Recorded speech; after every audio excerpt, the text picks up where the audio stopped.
और agentic AI के terms में रैग कहलाता है। कैसे डिफरेंट डिफरेंट पैटर्न्स है रैग्स के, सर्च किया और जो भी बिल मिला वो लाके आपको दे दिया। कमेंट्स लेते हैं। जो पैटर्न है हाइब्रिड रैग, जिस क्या वो सही है कि नहीं है, अगर नहीं।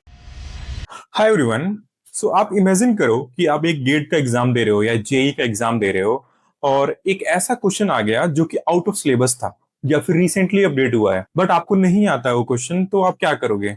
आप तुक्का मारोगे, राइट? आप गेस करोगे उसका आंसर क्या हो सकता है। इसी गेसिंग को हम बेसिकली एलएलएम के टर्म्स में या फिर लार्ज लैंग्वेज मॉडल के टर्म्स में हम हेलुसिनेशन कहते हैं, कि जब हमारा लैंग्वेज मॉडल को पता नहीं होता क्या बोलना है तो वो कुछ भी आंसर करता है। बट यहाँ पे एक ट्रिक है। सपोज करो आपको कोई एक चिट दे देता है, कोई एक ऐसा हेल्प मिल जाए आपको जिससे वो पर्टिकुलर क्वेश्चन आप सॉल्व कर पाओ। सो जो ये चिट है या जो हेल्प हम बेसिकली आपको दे रहे हैं या फिर आपको मिल रही है, यही चिट जो है बेसिकली एलएलएम्स और एजेंटिक एआई के टर्म्स में रैग कहलाता है। So RAG is not a solution, it's a pattern. So आज इस वीडियो में हम सीखेंगे कि कैसे रैग वर्क करता है, कैसे डिफरेंट डिफरेंट पैटर्न्स है रैग्स के, कैसे चंकिंग काम करती है। सो आज की हम इस वीडियो में सिर्फ रैग की डेफिनेशन ही नहीं, हम जितने भी पैटर्न्स है वो समझेंगे, कैसे वेक्टर डेटाबेस काम करता है, कैसे चंकिंग काम करती है और किस तरीके से डिप्लॉयमेंट में न्यू न्यू आर्किटेक्चर्स जो आए हैं रैग के बेस्ड, वो हम कैसे यूज करते हैं और क्या उनका मेजर डिफरेंस है। So let's build the future of AI step by step.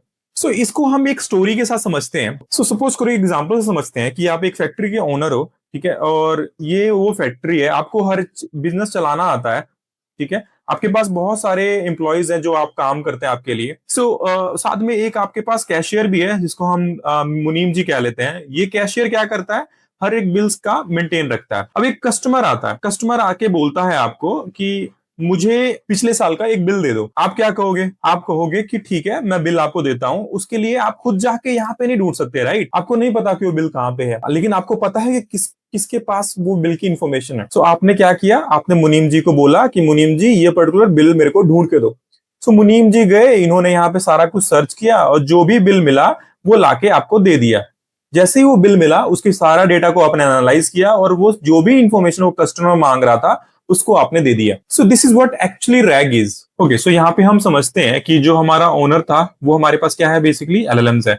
LLMs यानी जो दिमाग है बेसिकली, जिसके पास सारी इंफॉर्मेशन है। गोडाउन वो चीज है जहां पे हमने सारा जो भी बिल्स थे वो स्टोर करके रखा, which means our vector database. जहां डेटा स्टोर होता है, मुनीम जी यानी जो आपके डेटा को मैनेज कर रहे थे, वो हमारे पास एक रैग प्रोटोकॉल है। तो विच मीन्स कि वो सारी इंफॉर्मेशन को लाके ओनर को यानी आपको दे देते हैं। सो बेसिकली इसे ही रैग कहते हैं। Now let's understand RAG with the help of the definition.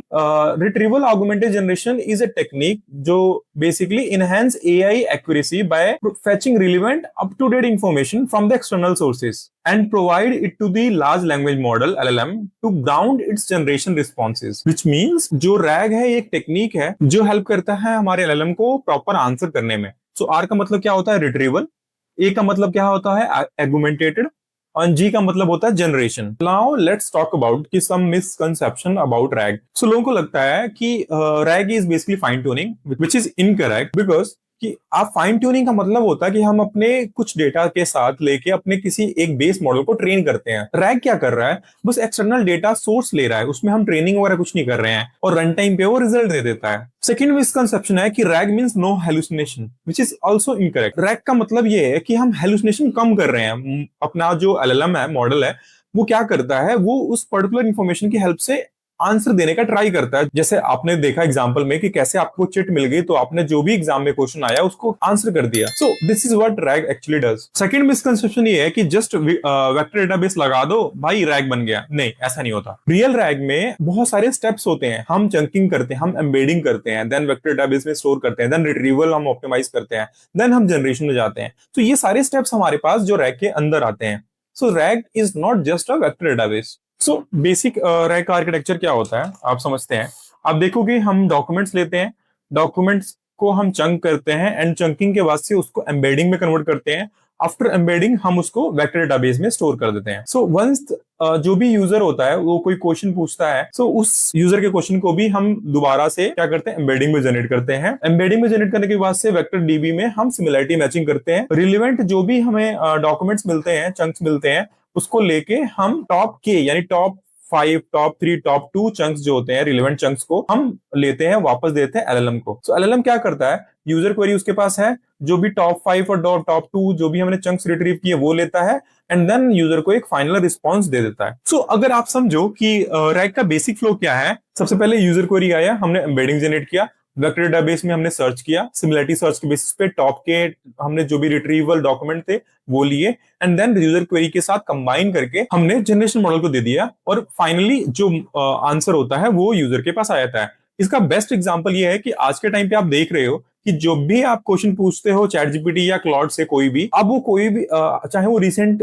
कल की ही न्यूज क्यों ना हो, वो आपको आंसर दे देता है। बिकॉज अर्लियर उसके पास ये रैग फंक्शनैलिटी नहीं थी, वो सर्च नहीं कर पा रहा था इंटरनेट से डेटा को लेके।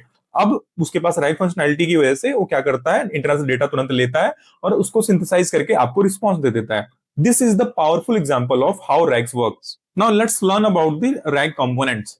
सो रैग के कंपोनेंट्स कौन कौन से होते हैं? फर्स्ट, जो डेटा को हमने लोड किया, डेटा लोडर यूज होता है उसके अंदर। हम आप देखोगे लैंग चेन के अंदर या लैंग ग्राफ के अंदर आपको डेटा लोडर्स डिफरेंट मिल जाएंगे, जो हेल्प करते हैं कोई भी पीडीएफ हो गया या कोई भी जेसन हो गया उसको लोड करने में। आफ्टर दैट लोडिंग के बाद हम क्या करते हैं, चंकिंग मेथड्स होते हैं, यानी हम डेटा को तोड़ते हैं सो दैट हमारा कॉन्टेक्स्ट विंडो जो है वो खत्म ना हो जाए, तो इसलिए हम चंकिंग करते हैं। चंकिंग में डिफरेंट मेथड्स हैं। फर्स्ट मेथड जो होता है वो फिक्स्ड लेंथ चंकिंग होती है, सेकंड होता है सिमेंटिक बेस्ड चंकिंग होता है, एंड फोर्थ होता है ओवरलैपिंग चंकिंग। एक चीज याद रखने वाली बात है, जो चंकिंग है वो this is not a pre processing, it's a information retrieval design.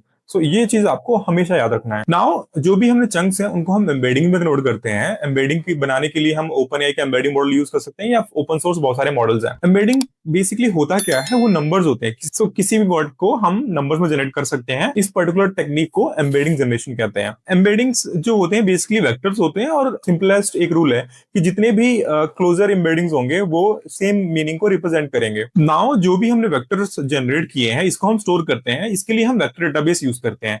Vector database different होता है नॉर्मल डेटाबेस से। वेक्टर डेटाबेस एक स्पेशल डेटाबेस होता है जहां पे हम सिमिलरिटी मैचिंग करते हैं instead of exact matching. Vector database का एग्जांपल हो सकता है फायर्स, हो सकता है फेसबुक की तरफ से, और पाइनकोन हो सकता है, जो कि हम यूज कर सकते हैं अपने प्रोजेक्ट में। नेक्स्ट फेज होता है जो भी यूजर क्वेश्चन पूछता है उसको हम एम्बेडिंग में कन्वर्ट करते हैं। नेक्स्ट हमारे पास आता है रिट्रीवल। रिट्रीवल हमारे रैग का बैकबोन है। ये हेल्प करता है हमें टॉप सिमिलर जो डॉक्यूमेंट्स के चंक्स हैं उसको रिट्रीव करने में। टॉप पी और टॉप के की हेल्प से हम रिट्रीवल की क्वालिटी को मेंटेन करते हैं। नाउ नेक्स्ट की जो भी यूजर ने क्वेश्चन पूछा है और जो भी हमारे पास रिट्रीव चंक आया है उसको लेके कंबाइन करते हैं एंड एलएलएम को दे देते हैं। एलएलएम उसका एक रिस्पॉन्स जनरेट करके यूजर को दे देता है फाइनल। नाउ इसके अंदर हम पोस्ट प्रोसेसिंग भी ऐड कर सकते हैं, जहां पे आप साइटेशन ऐड कर सकते हो कि कौन से सोर्स हैं उसके, फिल्ट्रेशन ऐड कर सकते हो, आप री रैंकिंग ऐड कर सकते हो। ये सारी चीजें पोस्ट प्रोसेसिंग में आती हैं। अगर आपको एक लाइन में याद करना है, आपने डेटा लोड किया, चंक किया, एम्बेड किया, स्टोर किया, देन रिट्रीव किया, देन जनरेशन मॉडल को दिया, देन फाइनल आउटपुट दे दिया। This is what the rag is. Now हम रैग के पैटर्न समझते हैं। फर्स्ट जो पैटर्न है जो हमने अभी पढ़ा है वो नाइव रैग कहते हैं जिसको। ये बेसिकली प्रोडक्शन में यूज नहीं होता क्योंकि री रैंकिंग इसमें पॉसिबल नहीं है। आप देख सकते हो री रैंकिंग में हमने क्या किया कि पहले डेटा लाओ, फिर उसको री रैंक करो कि कौन सा बेस्ट डेटा हमने रिट्रीव किया, देन हम एलएलएम को देते हैं एंड देन वो फाइनल आउटपुट आता है। नेक्स्ट जो पैटर्न है हाइब्रिड रैग, जिसमें हम क्या करते हैं, कीवर्ड मैचिंग भी रखते हैं और वेक्टर सिमिलरिटी भी रखते हैं, एंड देन हम जो भी रिजल्ट आता है उसको री रैंक करके देन यूजर को आउटपुट देते हैं। देन पैटर्न आता है मल्टी क्वेरी रैग। एक क्वेश्चन को हम मल्टीपल एंगल से पूछते हैं। बेसिकली हम एलएलएम को कहते हैं कि मल्टीपल क्वेश्चन से जनरेट करो, देन आंसर पूछो, then basically retrieval and everything will work. So इसको हम मल्टी क्वेरी रैग कहते हैं। नेक्स्ट पैटर्न जो होता है ग्राफ रैग होता है। तो बेसिकली हम डेटा को क्या करते हैं, एक ग्राफ स्ट्रक्चर में स्टोर करते हैं so that parent and child में रिलेशन एक बन सके, सो दैट वाइल रिट्रीवल हमारी एक्यूरेसी जो है वो काफी अच्छी है। नेक्स्ट पैटर्न जो आता है कोरेक्टिव रैग का आता है। तो यहाँ पे मॉडल खुद चेक करता है कि जो भी मैं आंसर दे रहा हूँ क्या वो सही है कि नहीं है। अगर नहीं सही है तो देन अगेन वो रीजनरेशन फेज में जाता है। नेक्स्ट पैटर्न जो आता है एजेंटिक रैग का आता है। एजेंटिक रैग में बेसिकली रैग खुद डिसाइड करता है कि क्या रिट्रीव करना है, क्या सर्च करना है एंड कैसे रिस्पॉन्स करना है। नेक्स्ट पैटर्न जो है मल्टी एजेंट रैग है। यहाँ पे एक टीम की तरह डिफरेंट डिफरेंट एजेंट्स काम करते हैं और हर एजेंट का एक स्पेसिफिक टास्क होता है जो वो कंप्लीट करता है। इस पैटर्न जो आता है मल्टी मॉडल रैग आता है। मल्टी मॉडल रैग का मींस केवल आप टेक्सचुअल डेटा प्रोसेस मत करो, आप इमेजेस करो, ऑडियो करो एंड टेबल्स वगैरह जितने भी आप टाइप के डेटा होते हैं सारे सपोर्ट जब करते हो उसको मल्टी मॉडल रैग कहते हैं। नेक्स्ट पैटर्न जो है वो एडेप्टिव रैग का है। एडेप्टिव रैग में बेसिकली क्या होता है, स्टेप बाय स्टेप रिट्रीवल होता है जब तक एक परफेक्ट आंसर नहीं मिल जाता। हमें बेस्ट चीज आपको याद रखनी है कि सिंपल रैग आंसर देता है, बट एडवांस रैग जो होते हैं वो सोच के आंसर देते हैं। कमेंट करो कि अगर आप प्रैक्टिकल एग्जांपल के साथ रैग को समझना चाहते हो एक प्रोडक्शन ग्रेड सॉल्यूशन बना के, तो मैं नेक्स्ट वीडियो में वो चीज कवर करूंगा। नेक्स्ट वीडियो में हम एडवांस रैग को समझेंगे कोड के थ्रू, और कोड हम खुद नहीं लिखेंगे, हम कोडिंग असिस्टेंट यूज करेंगे, क्लाउड हो गया या फिर कर्सर हो गया, इनका यूज करके हम कोड लिखवाएंगे। बट उस कोड को हम समझेंगे कि वो कोड कर क्या रहा है, सो दैट कि आप सेम चीजें इंप्लीमेंट कर सको, एक थॉट प्रोसेस बिल्ड कर सको। सो नेक्स्ट वीडियो के लिए सब्सक्राइब करो।